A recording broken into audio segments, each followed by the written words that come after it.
ناخذنها ودنها البر، عرنها وصورنها. ما ادري عاد اذا في اعتداء اخر معهم الرجال، الظاهر رجاجيل هم، ما ادري رجاجيل ولا حريم، اللي اخطفوها ودوها البر.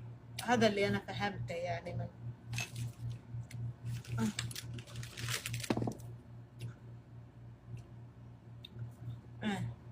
صار اعتداء هذا، ما ادري. هذول الثنتين قصدها قربوشة انهن معروفات، وهذه لسه ما يعني معروفة، بس يعني محسبة مو موثق، وهذول الثنتين موثقات. مسكنها واختفنها ودنها البر، وش اسمه ما ادري عاد هي ايش سوت لهم عشان يسوون فيها كذا. ما في مبرر اصلا عشان تسوي كذا، بس انه ما ادري ليش هم يسووا كذا فيها يعني. واصلا هذه الاشكال دي اصلا استغفر الله يعني، هذول لو اموت جوع ما اروح لهم. لو ما عندي مكان اروح له ما قابلهم، اصلا اشكالهم تروع.